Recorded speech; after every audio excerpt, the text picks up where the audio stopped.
لیکن میں شیخ رشید تمہیں آج بتانا چاہتا ہوں اور بڑے کھلے عام بتانا چاہتا ہوں کہ تم نے کہا ہے نا کہ انڈے اور ٹماٹر آج کے بعد راول پنڈی کے اندر جس گلی میں تم قدم رکھو گے، اول تو تم آتے ہی نہیں ہو، تمہارا راول پنڈی کی عوام سے کوئی تعلق نہیں ہے، تم نہ یہاں رہتے ہو نہ یہاں آتے ہو، لیکن یاد رکھنا اب تم جس شادی میں جاؤ گے، جس گلی میں جاؤ گے، جس پروگرام میں جاؤ گے، میں اپنے بیہا پر، اپنے پارٹی کارکنان کی بیہا پر، پاکستان مسلم لیگ نون کی ساری قیادت یہاں موجود ہے، باقی جو لوگ ہیں وہ عمرے کی ادائیگی کے لیے گئے ہوئے ہیں، میں ان سب کے بیہا پہ تمہیں کہتا ہوں کہ تم جہاں جاؤ گے، میں آج اعلان کرتا ہوں تمہیں گندے انڈے بھی پڑیں گے، گندے ٹماٹر بھی پڑیں گے اور جوتے بھی پڑیں گے، اب جوتے بھی پڑیں گے تمہارے، اور میں نے اعلان کیا ہے کہ جو تمہاری وگ اتار کے لائے گا اس کو 50,000 روپے نقد انعام دیا جائے گا عید کے موقع کے اوپر۔ میرے دوستوں، میرے بھائیوں، اب تمہارا اب اس شخص کے ساتھ اور اس کے حواریوں کے ساتھ جو ہم حشر کرنے جا رہے ہیں، انشاءاللہ یہ گلی محلوں میں نکلنے کے قابل نہیں ہوں گے۔ اور یاد رکھنا آج تمام علماء کرام، آج ایک کمیٹی بن چکی ہے، حرمت مسجد نبوی کمیٹی، اور انشاءاللہ ہم اس کے پاسدار ہیں۔ علماء کرام اس کمیٹی کے اندر جلد جو ہے اس کا اعلان کریں گے کون کون لوگ ہیں اور کیا کیا اس طریقے سے ان مقدمات کا پیچھا کیا جائے گا، اور انشاءاللہ تعالی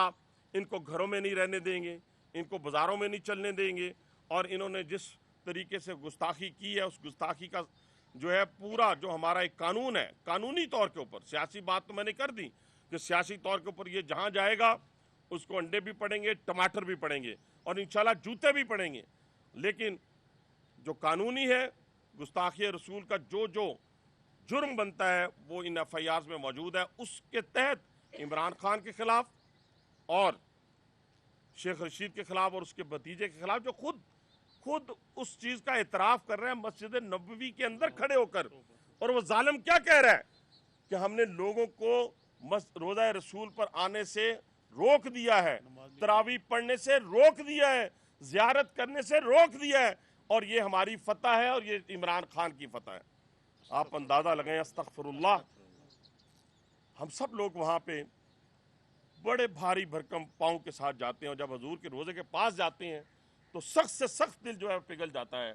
اور اس کے اندر سے آنسوؤں کی ایک پوری کی پوری لہر جو ہے وہ نکلتی ہے، جھڑ جاتے ہیں آنسو، ہماری ذات، ہمارے بچے، میں کہتا ہوں کہ اگر میری جان اگر قربان کبھی ہو، میرے بچوں کو اگر بھی قربان کرنا پڑے، اور یہ وہ کہہ رہا ہے جس نے عملاً چیزوں کو ثابت کیا ہوا ہے، تو میں نبی آخر الزمان صلی اللہ علیہ وسلم کی ذات پر قربان کرنے کے لیے تیار ہوں۔ اور یہ پوری ایک یہود و نصارہ کی سازش ہے جس کا اعلی کار عمران خان ہے۔ وہاں سے لندن سے جو لوگ آئے ان کے ایمان پر شک ہے، شک اس لیے ہے کہ قادیانی نیٹ ورک سے ان کا تعلق ہے۔ مجھے جب سپریم کورٹ میں ہماری حکومت تھی، اگر آپ کو یاد ہو،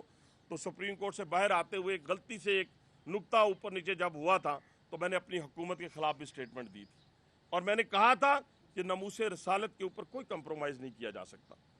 آپ یاد رکھیں کہ ناموس رسالت کی بات آئے گی تو پھر سیاست پیچھے، پھر رواداری پیچھے، پھر وزاداری پیچھے، پھر شیخ رشید تیرا پیچھا کرنا ہے۔ اور میں سب کو کہتا ہوں کہ جو نبی آخر الزمان صلی اللہ علیہ وسلم کے چاہنے والے ہیں وہ تم سے بدلہ لیں گے۔ کیسے بدلہ لیں گے؟ تم نے 2018 کے الیکشنز کے اوپر لکھا مجاہد ختم نبوت، توبہ استغفار اللہ، اور تم نے اپنی وزارت داخلہ کے دوران جو عاشقان رسول کے اوپر گولیاں برسائیں، اس کی ویڈیوز میرے پاس موجود ہیں، نکلنے والی ہیں، نکلیں گی، وہ ویڈیوز موجود ہیں جو ان کے مرکز کے اوپر ان کی لاشوں کے ساتھ کھیلا گیا، ان کا خون نکالا گیا۔ اور یاد رکھنا تم راول پنڈی کی شہر کے اوپر، عوام کے اوپر ایک کلنک کا ٹیکا ہو، اور کیسے ہو؟ تم نے آج ذکر کیا، تم نے ایک سازش بنائی الیکشن سے پہلے، اس سازش کے تحت تم نے میرے پہ ایک بے گناہی کا جو ہے وہ مقدمہ درج کروایا، اس کے تحت مجھے عمر قید ہوئی، لیکن لوگوں آپ گواہ ہو کہ اس عمر قید کے دوران جب مجھے سنائی گئی تو میں نے اس عدالت کا بھی احترام کیا، میں نے اس عدالت کا بھی احترام کیا، 200% جھوٹا مقدمہ، اس عدالت کا احترام کیا جہاں پر لوگ بفر چکے تھے، جو رات کی تاریکی میں رات کے 12 بج چکے تھے، 11:30 بجے، تو پورا مجمع بفرا ہوا تھا، اس مجمع کو میں نے کنٹرول کیا۔ میں نے کہا اس عدالت نے فیصلہ کیا، ہم نے اس پاکستان کے نظام کے تحت اپنی زندگی گزارنی ہے۔